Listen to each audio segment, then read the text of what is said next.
Hello दोस्तों, UPRVNL जो assistant engineer का इलेक्ट्रॉनिक्स इंजीनियरिंग का था, वो पेपर में क्वेश्चन क्या क्या था उसको डिस्कस करते हैं।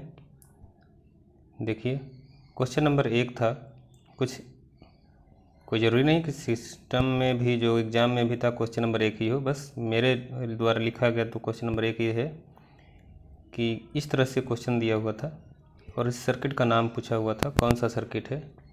ठीक है, तो इसको देख लीजिए, ये कौन सा सर्किट है, बाइस्टेबल मल्टी वाइब्रेटर है। अगला क्वेश्चन था कुछ इस तरह से, RC फेज शिफ्ट ऑसिलेटर था। उसमें दिया हुआ था कि फ्रीक्वेंसी निकालना था, जबकि R और C की वैल्यू दिया हुआ था। ठीक है, तो इस तरह से आसान सा क्वेश्चन था फार्मूले पर। और ऐसे 3-4 क्वेश्चन थे ऑसिलेटर से, जिसमें हमारा एक कल्पिट ऑसिलेटर था, एक हॉटले ऑसिलेटर था। तो इसमें से भी एक 2 क्वेश्चन इस पर भी बने हुए थे। डायरेक्ट फ्रीक्वेंसी निकालना था, फार्मूले बेस्ड था। ठीक है, क्वेश्चन नंबर 3 में देखिए, जेट ट्रांसफार्म के लिए था। जेट ट्रांसफार्म के लिए नॉर्मल क्वेश्चन था, जैसे यक्स एम -1, यहाँ पर 2, 3 कुछ भी एक्स्ट्रा, जैसे इसका कोएफिशिएंट दिया हुआ था 2x m-1,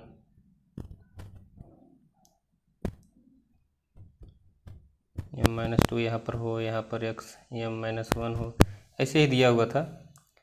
तो ऐसे ही इजी से थे क्वेश्चन, इसमें ज़्यादा टफ नहीं थे।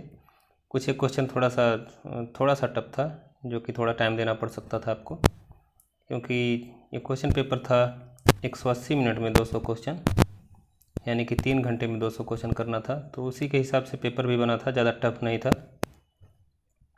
क्वेश्चन नंबर देखिए, ऐसे चौथा है, नेटवर्क थ्योरी से कुछ थ्योरम से क्वेश्चन आए थे, जो इसमें theorems theorem, Norton theorem, maximum power transfer theorem, इन सब से मिला के 10-11 क्वेश्चन थे लगभग, और आसान थे, ज़्यादा टफ नहीं थे।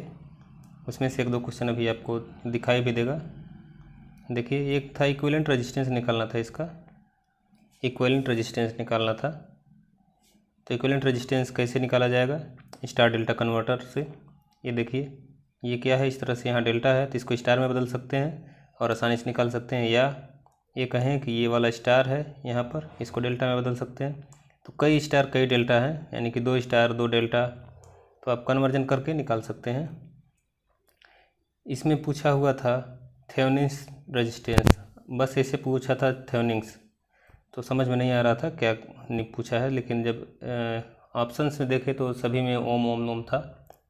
तो थेवेनिन्स रेजिस्टेंस इसमें निकालना था। थेवेनिन रेजिस्टेंस कैसे निकाला जाएगा, इसको ओपन कर दिया जाएगा, लोड को रिमूव कर दिया जाएगा, वोल्टेज को शॉर्ट कर दिया जाता है, तो यहाँ वोल्टेज शॉर्ट हो जाएगा। ठीक है, करंट को ओपन कर दिया जाएगा, तो टोटल का टोटल यहाँ कितना 2 ओम दिख रहा है। ठीक है, इस तरह से 2 ओम का ये रेजिस्टेंस निकल जाता है, RTH। अब इसमें ये पूछा हुआ था ये कौन सा सर्किट है, इस तरह से सर्किट दिया हुआ था 0101 के हिसाब से, अकॉर्डिंग टू 0101 ये क्या था, चेंज हो रहा था इसका फ्रीक्वेंसी। ठीक है, तो ये कौन सा है, amplitude shift king, phase shift king, PSK, ऐसे ही ऑप्शन दिए हुए हैं, तो कौन सा सही होगा, phase shift king, frequency shift king. एक अगर फेज शिफ्ट किंग रहता तो क्या होता है, यहाँ से देखिए ऐसे जा रहा है, तो यहाँ पर फेज ऐसे चेंज हो जाता। ठीक है, तो ये PSK होता। और एम्पलीट्यूड क्या है, यहाँ पर जब 1 है तो एम्पलीट्यूड यहाँ पर ज़्यादा हो जाता है ऐसे, तो एम्पलीट्यूड शिफ्ट किंग होता है। यहाँ फ्रीक्वेंसी चेंज है तो फ्रीक्वेंसी शिफ्ट किंग होगा, क्योंकि यहाँ देखिए, यहाँ ऑसिलेशन क्या है, ऑसिलेशन यहाँ पर देखिए कम है, यहाँ पर ऑसिलेशन ज़्यादा है। ठीक है, तो यहाँ फ्रीक्वेंसी ज़्यादा है, तो बस वही फ्रीक्वेंसी शिफ्ट किंग हो गया। उसके बाद है, ये क्या है, इंटीग्रेशन ऑफ स्क्वायर वेव का इंटीग्रेशन क्या होगा। अगर ऐसे स्क्वायर वेव है तो इसका इंटीग्रेशन क्या होगा। अब एक कांस्टेंट वैल्यू है तो उसका इंटीग्रेशन क्या आता है, कुछ अगर कांस्टेंट ऑफ 1 dx, ये कांस्टेंट है और डी एक्स के रिस्पेक्ट में एक्स डी एक्स हो गया है। तो कांस्टेंट 1 इंटू डी एक्स, मान लीजिए इंटीग्रेशन ऑफ डी एक्स कर दिया जाए तो क्या आएगा, एक्स आएगा। एक्स का मतलब एक इस तरह से स्ट्रेट लाइन ऐसे मिलता है, ठीक है, यानी कि ये कांस्टेंट वैल्यू स्ट्रेट लाइन मिलेगी, और नेगेटिव के लिए नेगेटिव मिलेगा, ऐसे मिलेगा। तो ऐसे कि ट्रायंगुलर वेव हमारा मिल जाता है इंटीग्रेशन से। अब देखिए एन, इसका रिवर्स क्वेश्चन था, रिवर्स भी था। एक स्क्वायर वेव है, वो केस के थ्रू पास किया जा रहा है, डिफरेंशिएटर के थ्रू, तो आउटपुट क्या होगा, तो इम्पल्स का ट्रेन आता है, उसमें इम्पल्स आएगा, ठीक है। नेक्स्ट क्वेश्चन देखिए, क्वेश्चन नंबर 8 में ऐसे दिया हुआ था कि मैक्सिमम प्रोबेबिलिटी ऑफ एरर किस में होता है, ए एस के, पी एस के, एफ एस के, ऐसे 4 ऑप्शन दिए हुए थे, तो आप जानते ही हैं। नेक्स्ट क्वेश्चन है, इस तरह से दिया हुआ था, ट्रांसफ़र फंक्शन बनाना था, ट्रांसफ़र फंक्शन बना करके उसमें डीसी वैल्यू, जो डीसी गेन होता है उसको भी वहाँ पर लिखना था, कुछ 33.33 था या 3 ऐसे था ऊपर, ठीक है। तो कोई भी ऑप्शन आप निकाल करके देख सकते हैं कौन सा आ रहा है। इस तरह से एक क्वेश्चन और दिया हुआ था, क्वेश्चन नंबर 11 में ऐसे दिया हुआ था, तो इसमें पूछा हुआ था बैंडविड्थ क्या होगा, बैंडविड्थ, तो आसानी से निकाल सकते हैं बैंडविड्थ आप लोग। देखिए ये बैंडविड्थ है, यही बस, बैंडविड्थ नहीं, ये मैसेज का एफएम है, ठीक है। ये एफएम बैंडविड्थ क्या होता है, ट्वाइस ऑफ एफएम, तो 2 किलोहर्ट्ज होगा बैंडविड्थ। नेक्स्ट क्वेश्चन है,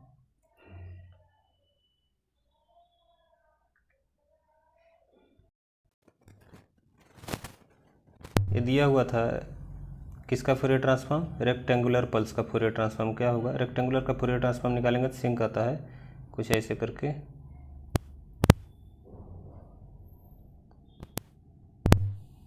यहाँ पर 0 होता है, ठीक है, ऐसे सिंक फंक्शन बना होता है, तो सिंक फंक्शन जानते होंगे, ऐसे है। अगर ये हमारा 0 है तो यहाँ पर से ऐसे करके सिंक फंक्शन ये इन पॉइंट तक जाता है, कुछ ऐसे होता है, ठीक है। अब एक क्वेश्चन और दिया हुआ था, 5 इनपुट एवरेज एम्पलीफायर शुड है, मतलब एक एवरेजिंग एम्पलीफायर था, तो था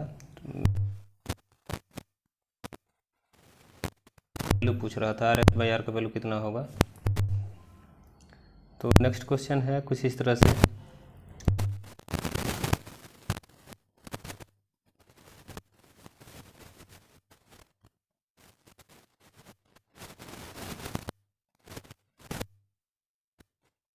एड्रेस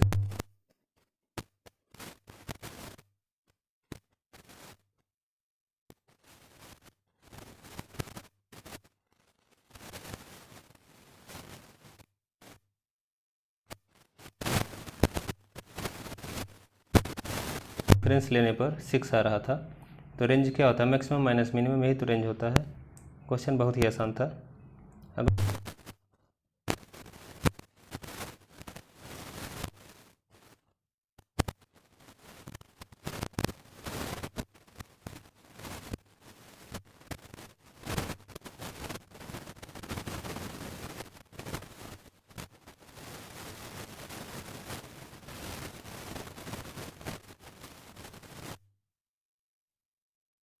बैंडविड्थ पूछ रहा था एफएम सिग्नल के लिए,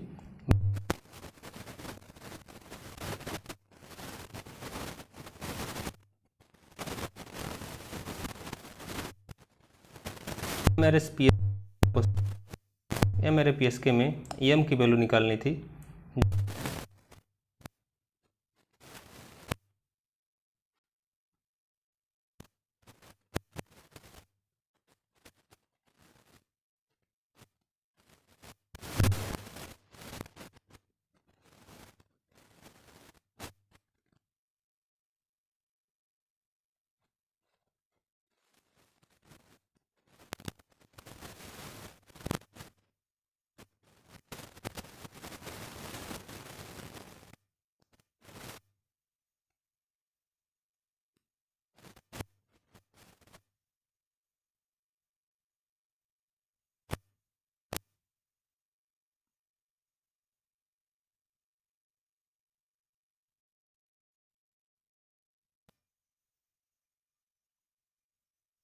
केवल के इंडिपेंडेंट है।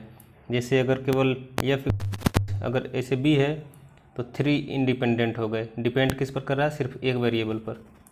और अगर यहाँ पर ए बी आ जाए, ए बी सी आ गया, 3 वेरिएबल पर डिपेंड कर रहा है, एक इंडिपेंडेंट है। कुछ ऐसे ही है।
If voltage at lower comparator is less than VCC 555 timer की IC, अगर लोअर कंपरेटर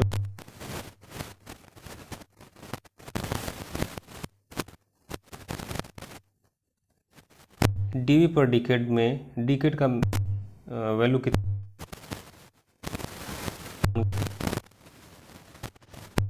ये किस तरह से, तो वोल्टेज फॉलोअर का है, सोर्स फॉलोअर कह सकते हैं।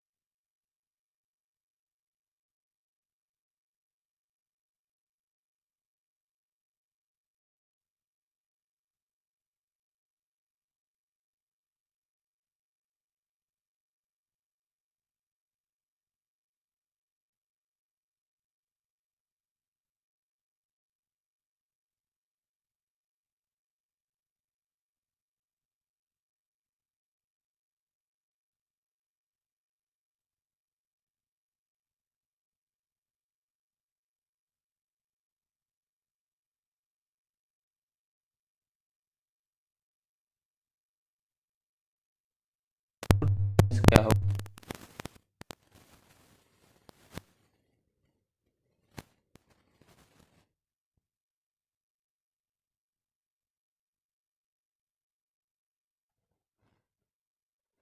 Voltage gain, current gain,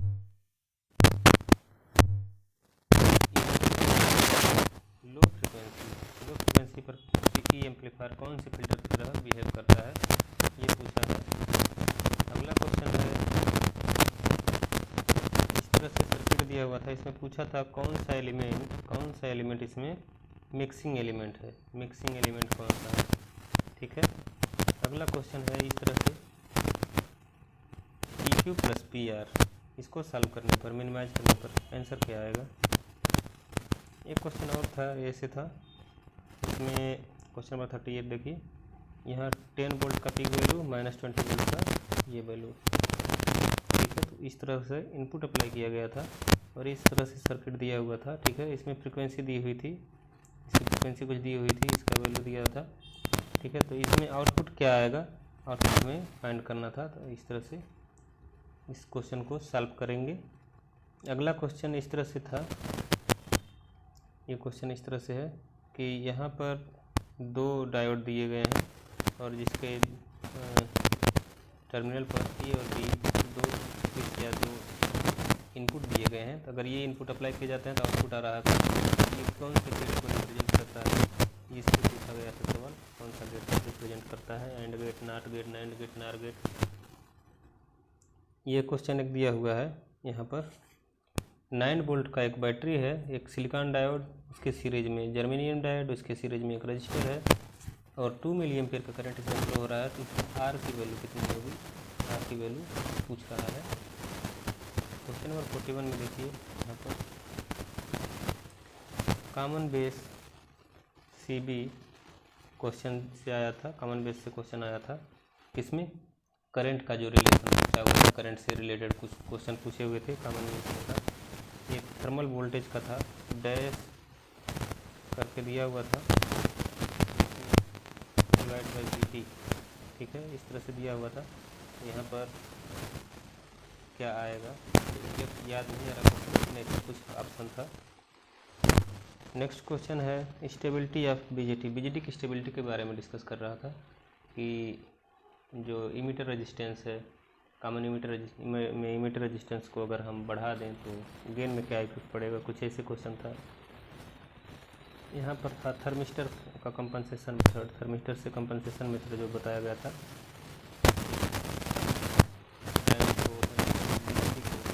stable mode में रखने के लिए थर्मिस्टर का यूज किया जाता है, जिससे हमारा आईसी स्टेबल रहे। तो आईसी स्टेबल का ऑप्शन का आंसर में था। Question number 45 common emitter amplifier pi model किस में यूज होता है, low frequency model, high frequency model, exact analysis, ऐसे ऑप्शन में थे, ठीक है। अगला क्वेश्चन है क्वेश्चन नंबर 44, बीटा दिया था, आईसी दिया था, आई भी पूछ रहा था, बहुत आसान सा सवाल है। अगला क्वेश्चन है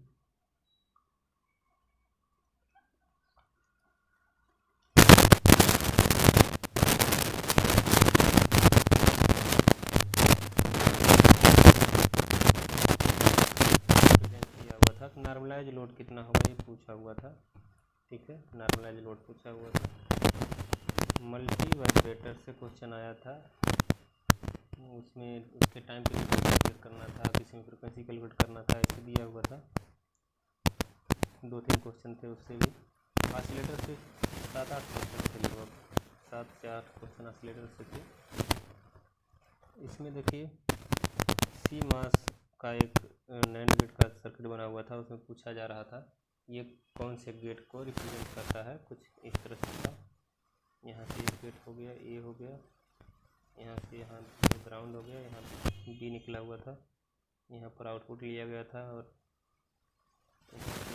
इनपुट एक और दिया गया था, गेट से कनेक्ट कर दिया हुआ था इनपुट, जैसे था। तो इसमें पूछा गया था कौन सा ये नेटवर्क है, कौन सा लॉजिक गेट का नेटवर्क। अगला क्वेश्चन देखिए, अगला क्वेश्चन क्या है, अगला क्वेश्चन है गॉस थ्योरम, ये रो भी दिया हुआ था, चार्ज डेंसिटी वॉल्यूम दिया हुआ था।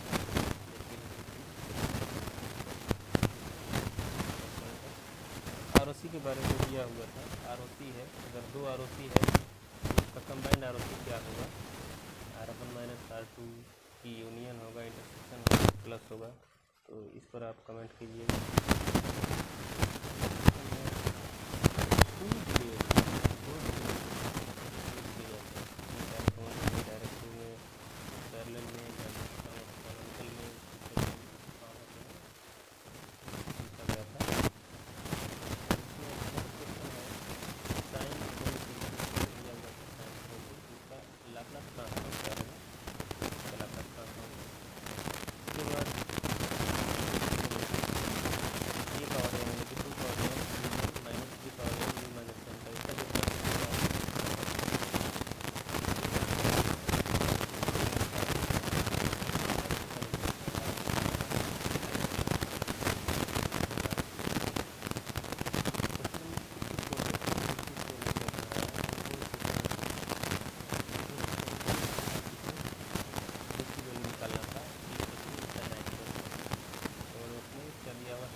सिग्नल सिस्टम से 10-12 क्वेश्चन थे, कंट्रोल सिस्टम से 20 क्वेश्चन के आसपास थे, ये इम्पोर्टेंट रहेगा एग्जाम के लिए। पहले क्वेश्चन देखते हैं, ये एक बिना डायोड का 3 वोल्ट था, इसमें 0.6 वोल्ट लगा दिया गया, तो बिना डायोड से कन्वर्ट करेगा, ये क्वेश्चन था। Parameter reach describe frequency of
और नेशनल राष्ट्रीय कांग्रेस की स्थापना नेशनल कांग्रेस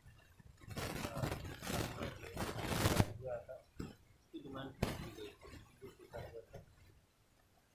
संविधान सभा का पहला बैठक पूछा हुआ था, विधानसभा का पहला बैठक।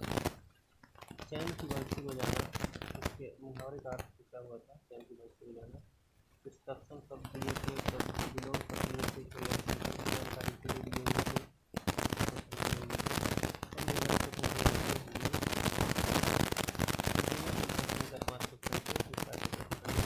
कुछ आपका वेवलेंथ दिया हुआ है,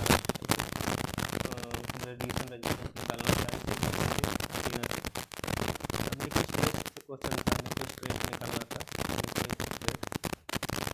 उसके बाद एक क्वेश्चन था सिग्नल टू नॉइज रेशियो में, अगर एन को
So thank you for watching. Keep connected, like, subscribe and share this channel.